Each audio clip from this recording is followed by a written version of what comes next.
Welcome to Ordnance WarGaming. Today, following on from last week, we're going to be discussing the different types of units you can take in your army and why it is absolutely critical that you have a good balance of them to have an effective list.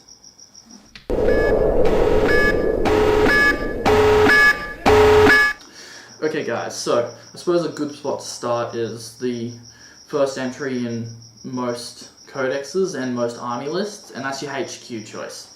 So when you're talking HQ choices, you want to try to keep the points down. You don't want to be spending 200-300 points on a single model if you can help it, unless of course it's a massive game. We're talking 2,000 points and up.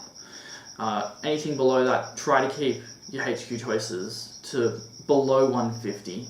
I try to keep mine around the 150 mark for a 1,500 point game, and below 100 for 1,000 points. So as a general rule, 10%, no more, unless of course you're just trying something crazy. Like back when this codex was relevant, it might still be relevant to some people, it's got some good lore in it, but back when it was still played is the important thing.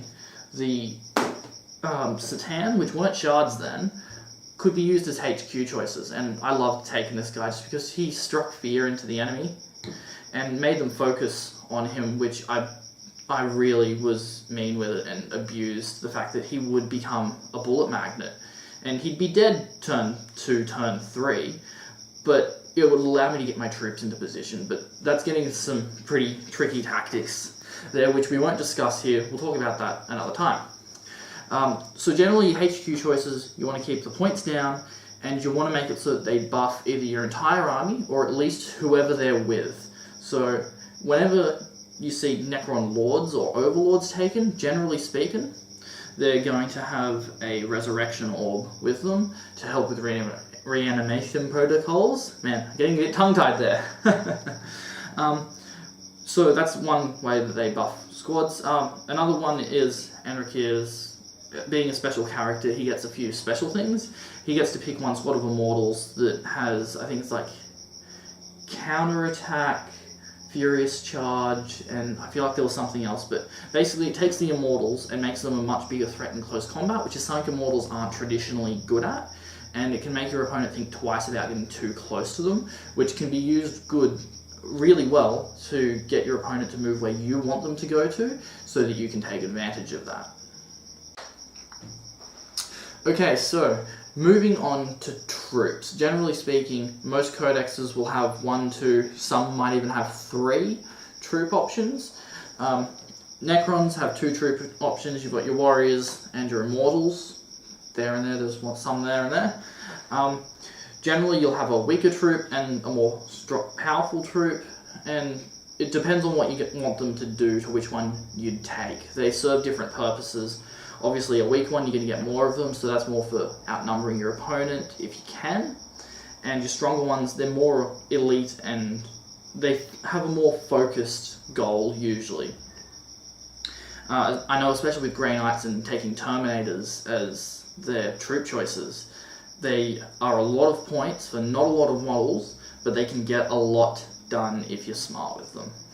But generally speaking, you want your troops to have a decent number, and you also want them to be as strong as you can get them. So for me, I'll take a mix of warriors and immortals, and when I'm playing my Grey Knights, I take a mix of, what are they called, strike squads and Grey Knight Terminators, which gives me a good mix because it allows me to have the numbers to be able to take some casualties in turn 1, 2, 3 while I'm getting across the table to my objectives. But it also means I have the firepower to be able to do what I've got to do when I get there.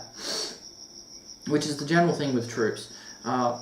For games that, your standard sized game, 1,500, 2,000 points, you want to be taking at least 3 troop options. Because if you're playing objectives or take and hold or anything like that, you want to be able to take those objectives, and you need troops to do that realistically. Especially if you're talking in the area of combined arms and detachments, because with objectives secured, it doesn't matter how many models you have that aren't troops. If your opponent has some troops on it, the objective's theirs. So you want a decent number of troops. Generally, I try to put somewhere around 20-25% of my points into troops, because it allows me to have the numbers that I need to be able to take objectives, but it doesn't go overboard and start stealing from areas that I need the points elsewhere, like my fast attack, heavy support, and elites, which are also just as important. They just serve slightly different roles. So yeah, basically your troops are there to do the grunt work. They're to do the heavy lifting and go the extra mile.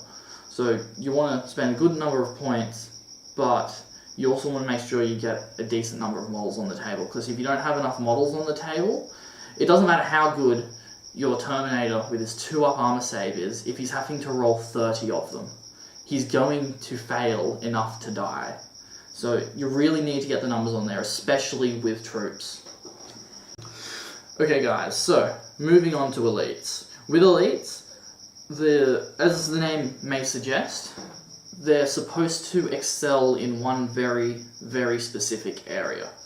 For example, with my Necrons, Death Marks, if you can see him, they're the Necron snipers. Their goal is to cause confusion on the battlefield, because they have a couple of special rules, like the rule, I forget the name of it, that allows them to enter play in the opponent's turn and fire before your opponent gets to fire anything. And they're there to make your opponent think twice about doing something, and if they do decide to do that, to cause chaos and just muck up your plan, the opponent's plans. Or Nightbringer, being a monstrous creature and having some very specific rules. For example, he has his Gaze of Death that allows him to take wounds from other models. It allows him to serve a very specific role of going in there and being a disruption. Generally speaking, your elites are there to disrupt your opponent in varying ways. What's it called? Orcs. Man, it's been a long day. With orcs, they have their elites, which are there to, because with orcs, as I'm sure you know, you have greater numbers, but their elites are usually in smaller squads and do very specific things, which is very useful for them. So yeah, elites, they serve individual purposes, and you need to be careful when choosing elites, because you want to make sure that you're picking elites that will complement your army and will be able to counter what your opponent is bringing to the table. Because if your opponent is bringing massive swarms and nothing that's deep striking, I'm not going to take some Death Marks, because they won't have any good targets. But if I'm going against Grey Knights and they're going to be most likely deep striking, Death Marks, for sure. So yeah, that's elites. Okay, so fast attack. This is my personal favourite of the different choices you can take, and that's because they allow you to win turns 1, 2, and 3. Because if you can get your troops across the table to your opponent, you can start killing them quicker, and you can very easily blindside them. So for your fast attack, obviously it's fast. So given that they're one of my favourite units because you get to get in quickly, generally speaking, you want your fast attack to be moving up, and they're effectively supposed to cause a shell shock. They're supposed to shock your opponent into making mistakes. So the way I use my fast attack is turn 1, I'm across the table and within firing distance. So I'll use my destroyers as my primary thing. Objective for turn 1 is to get them across the table and start killing stuff straight away while my rest of my army is coming across. Another really good way to use your fast attack is to create an immediate threat to your opponent. Because stuff like your Nightbringer, your Monoliths, your Tomb Spiders, hell, even your Warriors and Immortals, your basic troops, they take time to get across the table, unless, of course, you mean you throw all your troops in Ghost Arcs, or Rhinos for Space Marines. Damn, Space Marines getting cheap transports, but they don't bring the Space Marines back, which I suppose the 105 points is worth it for bringing your troops back to life. Because who doesn't want immortal troops? But yeah, anyway, what were we talking about? Right, fast attack. So my destroyers will, every game, they'll be straight across the table, creating an immediate threat that the opponent has to focus on while the rest of my army moves across. And by the time we get to the end of turn 1, turn 2, and the opponent is either halfway through dealing with them or has completely dealt with them, the rest of my army's there, and you're restricted to your 12-inch deployment zone. You're stuck in a very tight space, you can't maneuver, and at that point, I've got you generally.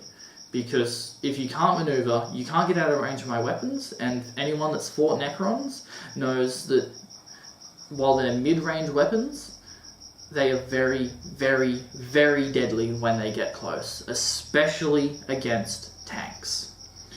So yeah, that's generally what you want to do with fast attack. Get them across the table quickly, create early game interference for your opponent, throw them off balance, be the aggressor with them, because if you get backed into a corner, it's generally a bad sign. But if you're backing your opponent into the corner, with a few exceptions, obviously, a few armies do well when backed into a corner, then you've got an advantage straight up if you can get them into a corner. So use your fast attack to try to push your opponent back, get them on the retreat. And the other great thing about using your fast attack in this way is that if you force them to take a morale check and they start falling back, if they're only 12 or 6 inches away from their own board edge, there is a reasonable chance that they might be running off the table that turn. You don't have to kill all of your opponent's models, just enough to get them to break and run. Because whether you wipe all the models out or you make them run off the table, you've still gotten them off the table. Okay, so finally, here we are. Heavy support, which I know is a lot of people's favourites. It was my favourite for a long time, just because it meant I got to take this thing, which I love the monolith. I bet you haven't seen one of those in a while. But I also am a huge fan of the Doomsday Arc, which I use in a very similar way to the monolith, except the monolith I'm a lot more aggressive with. Just because being armor 14 all around, it can take the hits. Now generally your heavy support do exactly what the name suggests they're supposed to do. They are heavy and they support. So the monolith, it's definitely heavy. After all, armor 14 all around is no laughing matter. And it's great at supporting. It has a limited range, yes, but when you're playing on a 4x4 or even a 6x4, there's going to be something within range for you to shoot. And it's going to make your opponent think twice about coming out of cover, because AP3 is going to remove most armor saves. Not everyone is Grey Knights and fielding an army of Terminators. As fun as that is, and believe me, it is fun, but not everyone does that. So your heavy support is there to make your opponent think twice about coming out of cover, and if they do come out of cover, making them pay. Because while your opponent's in cover, they're having to pay with movement. If they come out of cover, the purpose of your heavy support is to make them pay with models, which, depending on how you approach the game, making them pay with models is better than making them pay with movement. Other heavy supports are not necessarily as heavy. For example, as I mentioned earlier, the Doomsday Arc. I normally sit him back in a corner and he can shoot anything on the board, but he's still got a really powerful gun, which I suppose you could describe as heavy, and it means that you can move more freely because your opponent has to think twice about all of their movements.